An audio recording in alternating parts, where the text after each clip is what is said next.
ఆచా coding tutor training ఇచ్చి permanent IT job ఇస్తారు. 9697969788. తిరుపతిలో వైకుంఠ ద్వార దర్శన టోకన్ల జారీ కేంద్రాల వద్ద విషాదం నెలకొంది. ఈ ఒక్క కేంద్రాల వద్ద తొక్కిసలాట జరిగినటువంటి నేపథ్యంలోనే దాదాపు ఆ తొక్కిసలాటలో 4 చనిపోయినట్టు తెలుస్తోంది.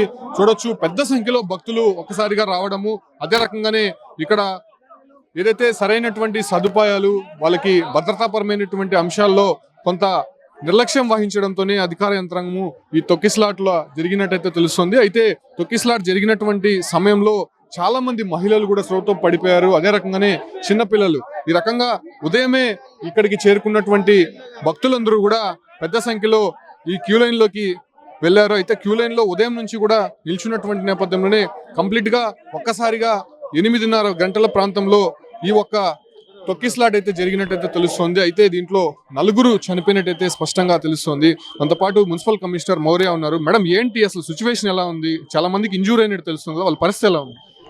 ఇంజూర్ అయిన వాళ్ళని, ఇష్యూస్ ఉన్న వాళ్ళందరినీ కూడా రుయా స్విమ్స్ తీసుకెళ్లారండి. సో ఇక్కడ మాత్రము ఈ స్టాంపిడ్ లేకుండా ఉండడానికి ఇప్పుడు ఉన్న వాళ్ళని ఫేస్డ్ మేనర్లో క్యూలో బయటికి పంపిస్తున్నాము. అలాగే వాళ్ళకి ముఖ్యంగా డ్రింకింగ్ వాటర్ ఇవి లేదు. సో అక్కడ బయట డ్రింకింగ్ వాటర్ కూడా ఇవి అరేంజ్ చేస్తున్నాము. ఇక్కడైతే ఇష్యూ లేదు. విష్ణు నివాసం కూడా ఇష్యూ కంట్రోల్ అయింది. అన్ని సెంటర్స్ కూడా ఇప్పుడైతే ఇష్యూ కంట్రోల్లో ఉంది. మనం కూడా మున్సిపల్ స్టాఫ్ని ప్రతి చోట ఇంజనీర్స్, మున్సిపల్ స్టాఫ్ని పెట్టాము. చనిపోయిన వాళ్ళ వివరాలు ఏమన్నా తెలుసా? ఇప్పటి వరకు చాలా మంది చనిపోయినారని చెప్పారు.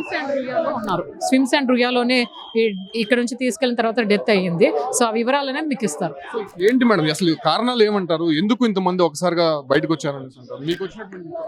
ఇది ముఖ్యంగా ఏంటంటే బయట వాళ్ళు కూడా చాలా మంది కర్ణాటక వీళ్ళు కూడా వచ్చారు. సో వైకుంఠ ఏకాదశి టికెట్స్ తీసుకున్నారని బయట వాళ్ళు కూడా ఎక్కువ రావడం వల్ల ఈ స్టాంపిడ్, ఎక్కువ జనాలు ఉండడం వల్ల స్టాంపిడ్ అనేది జరిగింది. ఉదయం నుంచి కూడా క్యూ లైన్ లోకి ఎంటర్ అయినటువంటి పరిస్థితులు, అంతమంది ఇక్కడ లోపల సదుపాయాలు లేవని చెప్పి కూడా భక్తులు చెప్తున్నారు. లోపల క్యూ లైన్లు ఎందుకు ఏర్పాటు చేయలేదని చెప్తున్నారు. క్యూ లైన్లు బయట ఏవైతే సెంటర్లు పెట్టారో దాన్ని బయట నుంచి ఏర్పాటు చేస్తారు. టీటీడీ వాళ్ళు క్యూ లైన్స్ ఏర్పాటు చేస్తారు. అవి కూడా అంత ఇన్స్పెక్ట్ చేస్తే చేయడం జరిగింది. అనుకున్న దానికంటే చాలా ఎక్కువ జనాలు రావడం వల్ల ఈ పార్క్ లోకి ఫస్ట్ ఆఫ్టర్నూన్ నుంచి వదలడం జరిగింది పోలీసు వాళ్ళు. తరలించారు హాస్పిటల్కి, ఏమైనా వివరాలు? మొత్తం 4 members ని తీసుకెళ్లారు. కొందరు 1-2 ఇంజూరీ అయిన వాళ్ళని తీసుకెళ్లారు. జరిగినటువంటి ఇన్సిడెంట్ నేపథ్యంలో దాదాపు చాలా మంది భక్తుల్ని ఇక్కడ ఇంజూరీ అయినటువంటి నేపథ్యంలో వాళ్ళంతా కూడా తీసుకుని హాస్పిటల్కి వెళ్ళినట్టు తెలుస్తుంది. అంటే సీరియస్ ఇంజూరీ అయినటువంటి వాళ్ళని స్విమ్స్ హాస్పిటల్కి తీసుకెళ్ళినట్టయితే సమాచారం ఉంటుంది. మనం చూడొచ్చు, పెద్ద సంఖ్యలో భక్తులందరూ కూడా ఇక్కడ నిలబడినటువంటి దృశ్యాలు చూస్తున్నాము. అయితే ఇక్కడ ప్రధానంగా మనం ఒకటి గమనిస్తే క్యూ లైన్లు అనేది ఇక్కడ ఏర్పాటు చేయలేదు. అంటే ప్రధానంగా తిరుపతిలో 8 కేంద్రాలు ఏర్పాటు చేశారు. 8 కేంద్రాలకు సంబంధించి క్యూ లైన్లు కొన్ని కేంద్రాల్లో మాత్రమే ఏర్పాటు చేసినట్టయితే తెలుస్తుంది. అయితే కొన్ని కేంద్రాల్లో క్యూ లైన్లు ఏర్పాటు చేయడానికి కొంత కానటువంటి పరిస్థితుల్లోనే ఇలా పెద్ద సంఖ్యలో భక్తులు ఒక్కసారిగా రావడము, అయితే ఒకరిపై ఒకరు పడి అక్కడ తొక్కిసలాట జరిగినటువంటి సందర్భాలు అయితే మనం చూస్తూ ఉన్నాము. చూడొచ్చు, భక్తులు అటువైపు నుంచి ఇక క్యూ లైన్ లోకి ఎంటర్ అవ్వాల్సి ఉంది. క్యూ లైన్ లోకి ఎంటర్ అవ్వగానే వాళ్ళకి దాదాపు ఒక 1/2 కిలోమీటర్ వరకు క్యూ లైన్ ఉంటుంది. ఆ 1/2 కిలోమీటర్ లోపలికి వెళ్తే రామానాయుడు స్కూల్లో టికెట్లు జారీ చేసేటువంటి అవకాశం అయితే కనిపిస్తుంది. అయితే భక్తులు మాత్రం వాళ్ళ సంబంధించినటువంటి బంధువులు, స్నేహితులు కూడా కొంత మిస్ అయినటువంటి పరిస్థితి. వాళ్ళకి సంబంధించి కూడా అక్కడ కనుక్కోవడానికి కొంత ఇబ్బందికర పరిస్థితులు. అయితే ఎవరికి ఏమైందో తెలియనటువంటి పరిస్థితి కూడా ఇప్పుడుగా నెలకొందని చెప్పుకోవచ్చు. ఎందుకంటే చాలా మంది ఇంజూర్ అయ్యారు. అదే రకంగానే కొంతమంది చనిపోయినటువంటి పరిస్థితులు, దాదాపు 4 చనిపోయినట్టయితే మాత్రం ఇప్పటికీ ధృవీకరించారు. కాబట్టి సో ఆ రకంగా ఏంటి అనే విషయాలపైన కూడా ఇప్పటివరకు వాళ్ళకి అర్థం కానటువంటి పరిస్థితి. చూడొచ్చు, భక్తులు పెద్ద సంఖ్యలో వస్తూనే ఉన్నారు. అసలు ఎటువైపు నుంచి ఏ ప్రమాదం పొంచి ఉంటుందో అనే ఆందోళనలో అయితే మాత్రం భక్తులు ఉన్నారని చెప్పుకోవచ్చు. అయితే ఉదయం 6 గంటల నుంచే కూడా క్యూ లైన్ లోకి భక్తులు ఎంటర్ అయిపోయారు. సాధారణంగా మధ్యాహ్నం పైన వస్తారని పోలీసులు భావించారు. అయితే ఉదయం నుంచే కూడా భక్తుల తాకిడి అధికంగా ఉండడము, అదే రకంగానే ఇక్కడ స్థాయికి మించి, ఇక్కడ కెపాసిటీకి మించి భక్తులు పెద్ద సంఖ్యలో రావడంతోనే ఇటువంటి ఘటన అయితే చోటు చేసుకున్నట్టు తెలుస్తుంది.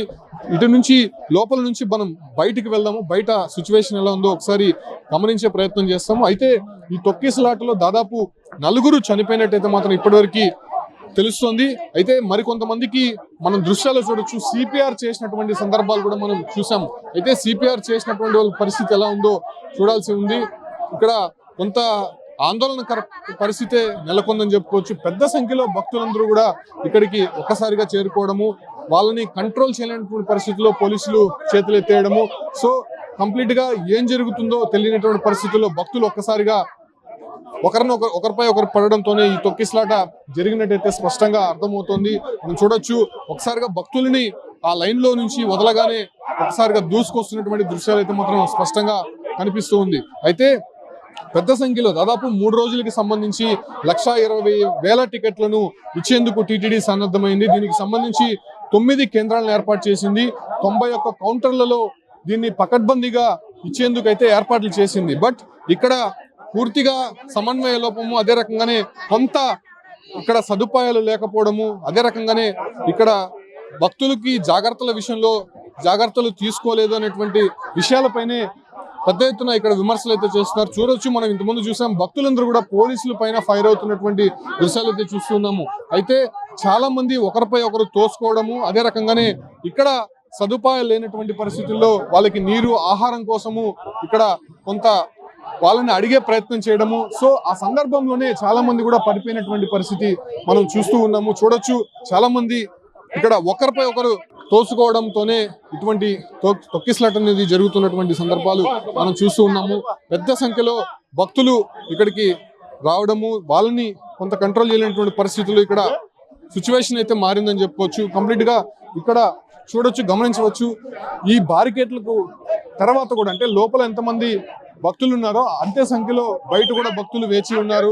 అయితే అన్ని కేంద్రాల్లో కొంత కంట్రోల్లో ఉన్నప్పటికీ కూడా ఇక్కడ బైరాగపట్టి వద్ద ఉన్నటువంటి ఈ కేంద్రం వద్దే పెద్ద సంఖ్యలో, అంటే ఈ స్థాయికి మించి భక్తులు ఇక్కడికి చేరుకున్నటువంటి పరిస్థితి. కింద చూడొచ్చు, పెద్ద సంఖ్యలో భక్తులు తెచ్చుకున్నటువంటి వాటర్ బాటిల్స్, అదే రకంగానే చెప్పులు, వాళ్ళకి సంబంధించినటువంటి బట్టలు అన్ని కూడా ఇక్కడ కనిపిస్తున్నటువంటి దృశ్యాలు మనం చూస్తున్నాం. సో ఇప్పటివరకు కూడా 4 చనిపోయినట్టయితే తెలుస్తుంది. సో వాళ్ళకి సంబంధించినటువంటి వివరాలు కూడా పోలీసులు ఇప్పటివరకు వెల్లడించలేదు. బట్ కొంతమంది మాత్రం సీరియస్ ఇంజురీస్ అయింది కాబట్టి వాళ్ళని తిరుపతి స్విమ్స్ హాస్పిటల్లో చికిత్స అందిస్తున్నారు. దాంతోపాటు కూడా తిరుపతి రుయా హాస్పిటల్లో కూడా కొంతమంది చికిత్స తీసుకుంటున్నారు కాబట్టి సో ఆ రకంగా వాళ్ళని కొంత మెరుగైనటువంటి వైద్య సేవలు అందించాలని చెప్పి కూడా ఇప్పటికే అటు ఈవోతో పాటు ఇక్కడ ఉన్నటువంటి అధికారులు కూడా తెలిపారు. అంటే కొద్దిసేపటి క్రితమే అటు ఈవో కావచ్చు, అంటే ఇక్కడ ఎస్పీ నేరుగా ఇక్కడే ఉండి పరిస్థితిని పర్యవేక్షిస్తున్నారు. చూడొచ్చు, పెద్ద సంఖ్యలో ఇక్కడ భక్తులు చొచ్చుకు రావడంతో ఇక్కడ కొంత విషాద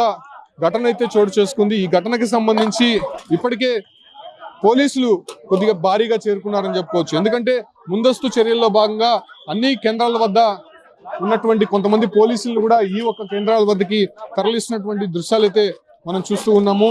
అయితే ఇప్పటివరకు దాదాపు 9 కేంద్రాల్లో టికెట్లు జారీ అనేది స్టార్ట్ అయింది. ఎందుకంటే ఉదయం 5 గంటల నుంచి టికెట్లు ఇస్తామని చెప్పి కూడా ముందుగా చెప్పినటువంటి నేపథ్యంలోనే సో భక్తులు అధికంగా రావడము, వాళ్ళని కంట్రోల్ చేయలేనటువంటి పరిస్థితుల్లో ముందస్తు టికెట్లు జారీ ఇష్యూ అయితే తీసుకొని వచ్చారు. సో ఇప్పటికే అన్ని కేంద్రాల్లో కూడా టికెట్లు జారీ అనేది జరుగుతుంది. బట్ ఈ ఒక్క కేంద్రం వద్ద దాదాపు 4 చనిపోయినట్టయితే ఇప్పటివరకు తెలుస్తుంది. సో వాళ్ళకి సంబంధించినటువంటి మృతదేహాలు కూడా తిరుపతి రుయా ఆసుపత్రికి తరలించారు. అయితే ఎవరెవరు అనే దానిపైన కూడా ఇప్పటివరకు వివరాలు వెల్లడించలేదు. దాంట్లో 2 మహిళలు ఉన్నట్టయితే తెలుస్తుంది. మహిళలు చాలా మంది కూడా సిపిఆర్ చేస్తున్నటువంటి దృశ్యాలు కూడా మనం చూసాం. సో వాళ్ళకి సంబంధించి కొంత సీరియస్ అయింది.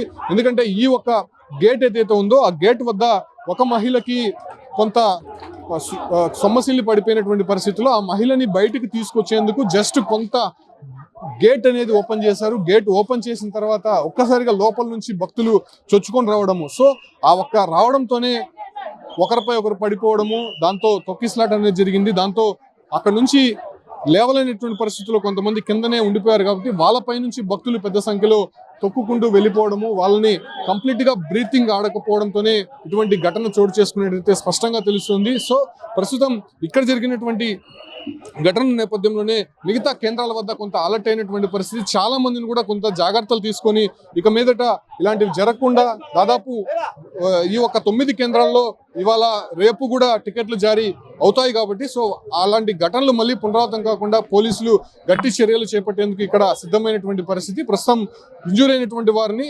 మెరుగైనటువంటి వైద్య సేవల కోసం ఇతర హాస్పిటల్కి తరలిస్తున్నటువంటి దృశ్యాలు అయితే కనిపిస్తున్నాయి.